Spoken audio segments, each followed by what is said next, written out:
After t years of successive equal percentage raise of 4, 6 by 11, 4, 6 by 11 percentage కనుక raise ఉంటే ఎన్ని సంవత్సరాలకు?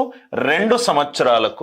Question చూడంగానే ఒక ఇంపార్టెంట్ పాయింట్, డినామినేటర్లో 11 ఉంది, డినామినేటర్లో పవర్ ఆఫ్ 2 ఉన్నా, పవర్ ఆఫ్ 5 ఉన్నా, పవర్ ఆఫ్ 2 and 5 ఉన్నా డిజిటల్ సమ్ యూస్ చేయాలి.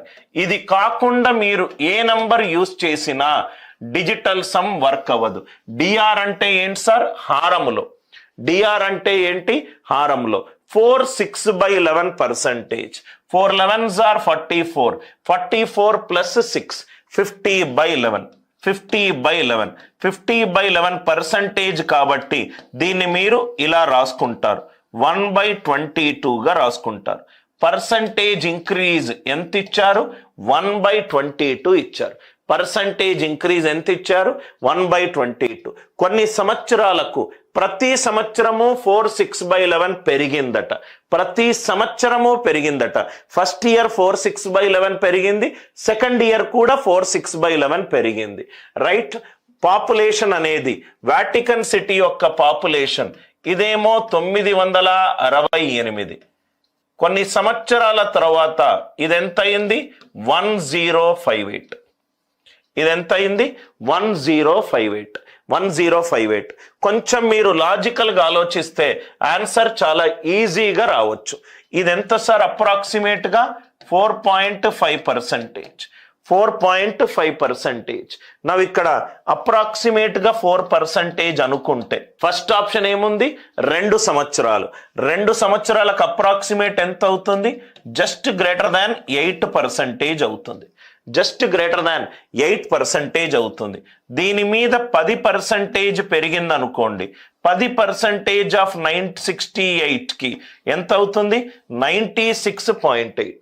96.8. కానీ దీని మధ్య తేడా ఎంత?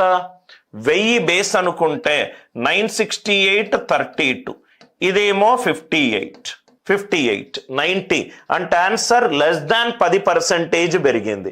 4% వేసుకుంటే నాకు అప్రాక్సిమేట్గా 8 పాయింట్ సంథింగ్, అంటే నాకు లెస్ దాన్ 10% కావాలి. ఆన్సర్ చూడంగానే మనకు 3, 4, 5 ఆప్షన్ ఎలిమినేట్ అయిపోయింది. ఎగ్జాక్ట్ చెయ్యాల్సిన అవసరం లేదు. 5 రూల్స్ ఉన్నాయి. డిజిటల్ సమ్, డివిజిబిలిటీ రూల్, దాని తర్వాత ప్రైమ్ నంబర్ డివిజిబిలిటీ రూల్, దాని తర్వాత అప్రాక్సిమేషన్. 4, 6 by 11. 4, 6 by 11 పక్కన పెట్టేసేయండి. దాన్ని 4% అనుకుంటే 4% సక్సెసివ్ పర్సంటేజ్ 2 times చేస్తే ఎంత వస్తుంది? 4 + 4 + 4 × 4/100 అంటే 8%, 8 పాయింట్ సంథింగ్ వస్తుంది. అదే 5% తీసుకుంటే ఎంత వస్తుంది? 5 + 5 + 5 × 5/100 10.25. 8 నుంచి 10.2 మధ్యలో. ఇది 10% కంటే తక్కువ ఉంది. అంటే ఆన్సర్ రైట్ 2 years కరెక్ట్. దాని తర్వాత ఆన్సర్ 10% కంటే ఎక్కువ ఉంటుంది. 3 పోయింది, 4 పోయింది, 5 పోయింది. 3 పోయింది, 4 పోయింది, 5 పోయింది. మీరు భిన్నాల్లో చూసుకున్నా మీకు ఆన్సర్ వస్తుంది. మొదటి సంవత్సరం 22 మీద 1 పెరిగింది అంటే 23. రెండో సంవత్సరం 22 మీద 1 పెరిగింది అంటే 23. 22 స్క్వేర్ 484, 23 స్క్వేర్ 529. 2 తోటి లబ్ధం చేస్తే ఇదేమో 968, ఇదేమో 1058. ఇది మొదటి సంవత్సరానికి, ఇది రెండో సంవత్సరానికి. ఇదంతా కూడా చెయ్యాల్సిన అవసరం లేదు. ఫస్ట్ ఇయర్ పర్సంటేజ్ ఇంక్రీజ్ ఎంత? Around 4. Second year percentage increase ఎంత? అరౌండ్ 4. అప్రాక్సిమేట్గా ఎంత వచ్చింది? Around 8 point something. వీటికి మధ్యలో తేడా ఎంత? రైట్.